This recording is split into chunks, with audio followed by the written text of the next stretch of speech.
Kiddushin Daf Gimel Amud Aleph. What is fear? Safek Dאורייתא לחומרא. The injunction that we're given, B'chol yom yu b'neicha kechadashim, that each day you need to learn the Torah as if it's new, it doesn't mean just learning it with a freshness. It means, Torah means hora'ah, it means to teach you something. And every piece of Torah we learn, there needs to be a lesson, there needs to be something we can learn, something we can apply. B'chol yom yu b'neicha kechadashim means each day you're going to be able to learn the Torah so that there's a lesson for today. It's not that there's just a general, generic lesson for humankind. What's important is that you find in the Gemara that you're learning, in the Torah that you're learning, in the Chumash that it doesn't matter what you're learning, that you find the lesson for today. What is the Torah telling you that you need to know today? That's how one has to learn, and it's amazing how even in this difficult time, or perhaps particularly in this difficult time, we find each day, as we get into the Matmonim, we find the lesson that is one that is so appropriate and so needed for us for today. The idea of fear is also important because Torah teaches us not only what to do, but also how to feel. What to do, what to think, and how to feel. And at this time we need guidance in that. How are we meant to be feeling at the moment? It's interesting, the Shev Shmaitzer in his Hakdama, the Shev Shmaitzer, as we've learned before, is the Tzez HaChoshen, the Avnei Miluim, that wonderful period of the second half of the 18th century. And the Shev Shmaitzer is 7 pieces that he wrote on Sveikot and Chazakot, on how to deal with Sveikot, with doubt. And the Shev Shmaitzer becomes the springboard for Reb Shimon Shkop's Sha'arei Yoshim later on. It's a very foundational work. And he starts off with a long Hakdama, a beautiful long introduction. And among so many other things, he refers to the Psukim in Parshas Yisro, where there's kolot and lapidim and kol hashofar, the whole mountain is smoking, and there's shofars and sounds and lights, and it's very impressive. But the people were scared. Vayomer Moshe el ha'am al tirau ki leva'avur nasot etchem ba'elokim uva'avur tiyeh yirato al pneichem levilti techetau. Don't be afraid, he says. Hashem has given you this in order to try you, so that there should be fear on your face all the time. And the Gemara in the Dorim says, "Bavuti yirato penechem zu busha." What is this fear in your face? It's busha. Asks the Shev Shmaitzer. It says, "Don't be afraid. Hashem is doing this, so it should be fear on your face." What does that mean? And he explains it using a moshel of the Chovas Halavovos, that a man was found in the desert, and somebody says to him, "Aren't you afraid? You're just sleeping here in the desert. You're not afraid of the lions and the leopards and all the other animals around you. You're just sleeping in the desert." He says, I'm too embarrassed to Hashem to be afraid of lions and leopards. That would be embarrassing to me. And he says, what Moshe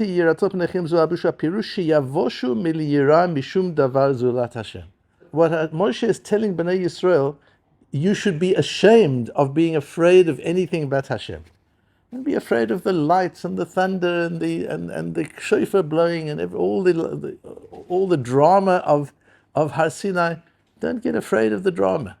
You should be ashamed that you're afraid of the drama when the only thing to fear is Hashem.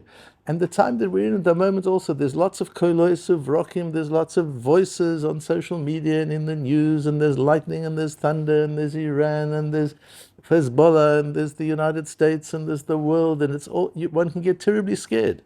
And the message here is, it's okay if you're afraid, okay, you can't do anything about that, but just introduce into your emotions some embarrassment. I'm actually embarrassed that I'm afraid.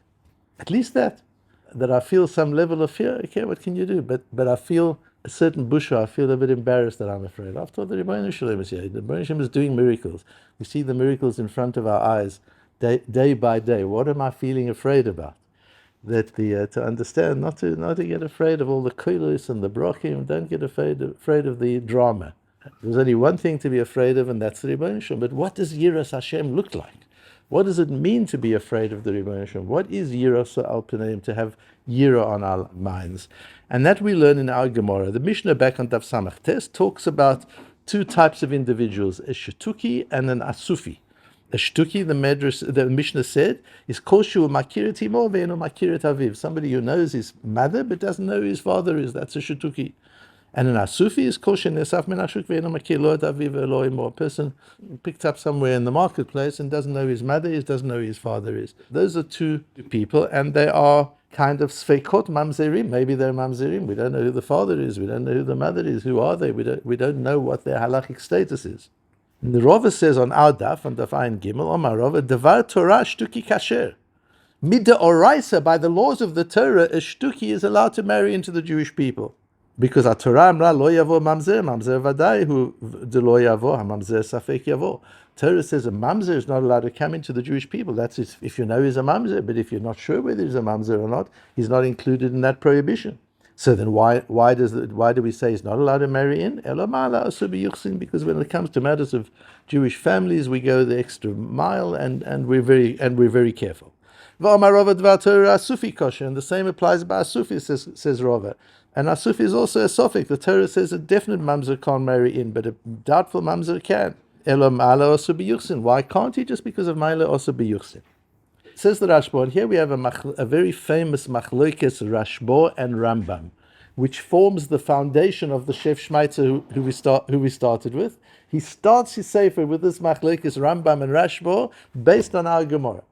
And the Shef Shmait and the Shara Yosher, Reb Shimon Shkop, starts his sefer off with the same machlokes Rambam and Rashba. Says the Rashba, Mikan dikdei karambam b'tshuvas she'ela dechi amrinam ba'alma sfeika d'oraisa l'chumra d'rabanan hi d'imi d'oraisa lo asra Torah ela vadai. You see from here that every sofik d'oraisa, whenever you're in doubt on a matter of the Torah, you ate in a restaurant and all of a sudden you realize that it doesn't really have a hechsher anymore. And you're not sure, is it kosher, is it not, is it this or that? You eat a piece of meat, you're not sure, is it treif meat or it's not. In any case of sofik d'oraisa, you've got to go lechumra, says the Rambam, midrabanan.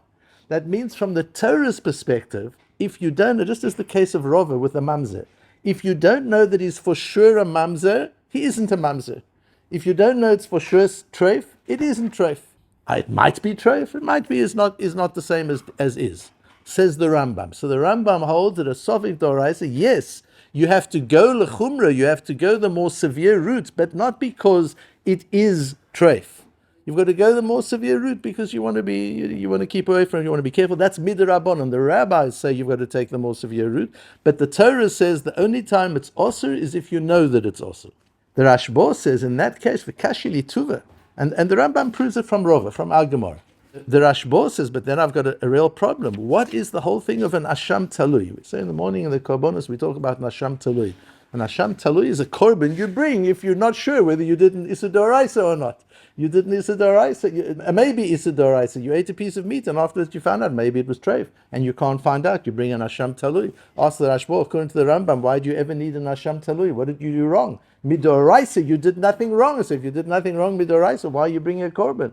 Asks the Rashba on the Rambam, and therefore the Rashba comes to the conclusion that an issur d'oraisa is lechumra midoraisa. That it's midoraisa, that the Torah requires that you go. So that the Rashba would hold that a safek issur is an issur.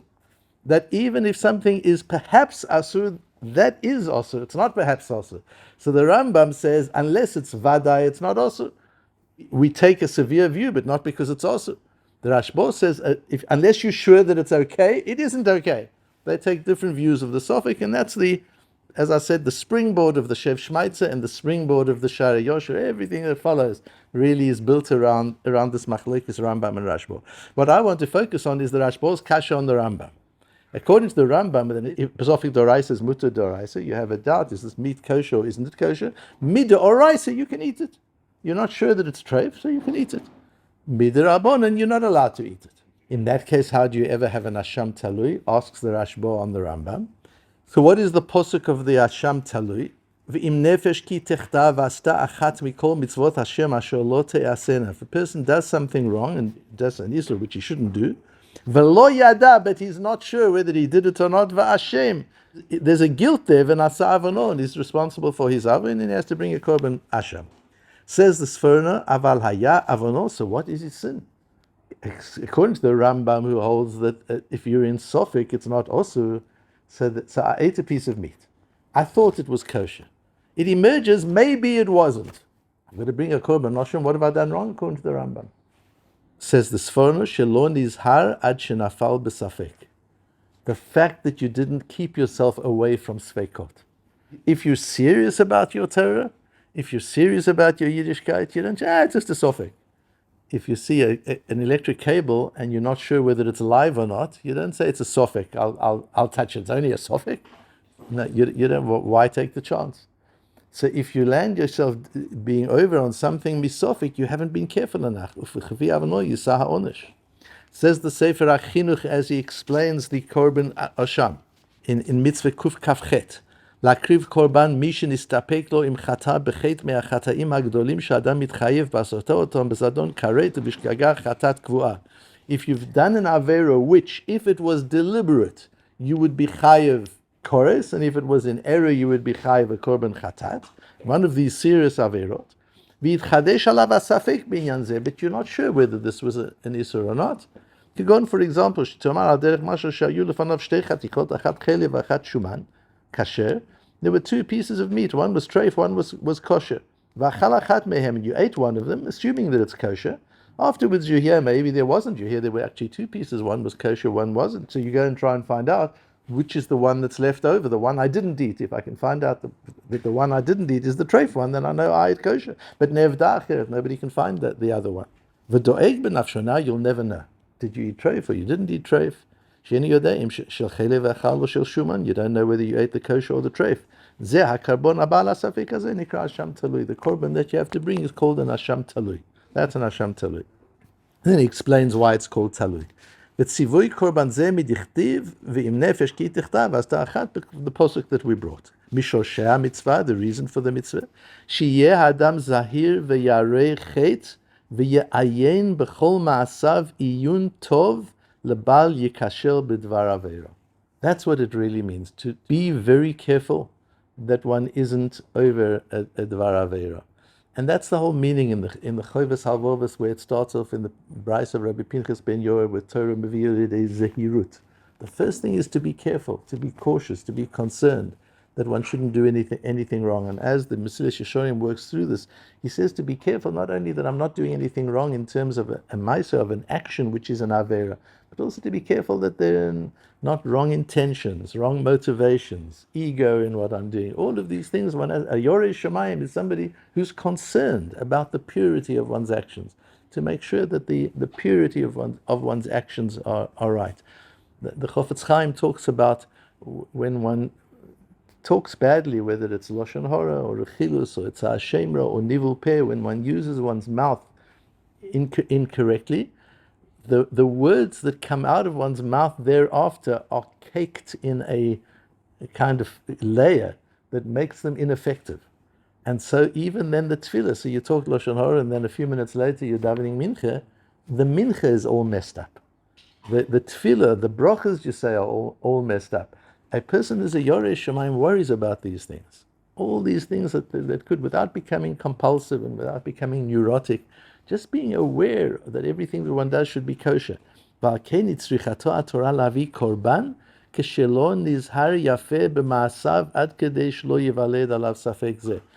according to the Rambam, Mesofik Da'oraisa is not Lechumra Mid'oraisa. That means according to the Torah Mid'oraisa, as the Rambam holds, if you're in doubt, the thing is not osur. So what are you bringing a korban osham tolei for? Why are you bringing an osham? Explains the chinuch, as the Rashba asks. Explains the chinuch. You're bringing the osham not on the isur. You're bringing the osham on the fact that you got yourself into a doubtful place. The fact that you're in this position where you're not sure, maybe you ate treif. That position you should never have been in. And if you would be enough of a charedi in the true sense of the word, a chared lidvar Hashem, somebody who has worry and concern about about transgressing Hashem's word, if you would be worried enough about these things, you wouldn't get yourself into the situation. That's why you're bringing an Asham Talui. And so he goes on. So, yes, we've got the Rambam's view, we've got the Rashba's question. Of course, according to the Rashba, the reason for a Korban Asham Talui is different. The reason for the Korban Asham Talui is maybe what you ate was treif. And it's not good enough to say, but I was in Sofek, I was in doubt. A Sofek D'oraisa, according to the Rashba, is L'chumra Mid'oraisa. So you're bringing in a Korban Osham for the actual thing that you ate or the actual thing that you did. But according to the Rambam, you did nothing. What did you do wrong? Says the Sefer HaChinuch and the Sforno. What you did wrong was you allowed yourself into a situation of doubt. So if we go back to the fears that we have, yes, as the Shev Shmaitzer says, we shouldn't be afraid of the kolos and the brokim of everything else that's going on. All we should be afraid of is the Ribbono Shel Olam himself. And how does that? And if we are afraid of other things, at least let's have busha. At least let's feel embarrassed that we're a little scared. I mean, but what can you do? If you're scared, you're scared. But at least feel embarrassed that you're a little scared. And what should we be afraid of? What should we be scared of? Use fear positively. Like every emotion, channel it into the right places. And the idea of to be channeled where there should be fear and concern is, am I chas v'sholom doing anything that could bring me even into sofek, that everything I do, I try and do as purely as possible, that everything I do, I try and do as correctly as possible, and that what I do has kedusha, it has sanctity, and it's directed to the service of Hashem, and it's for that purpose. And with that, in Yirtzeh Hashem, that is part of the schus that will enable us to overcome these difficult times and to come out with a very great victory and with great mission.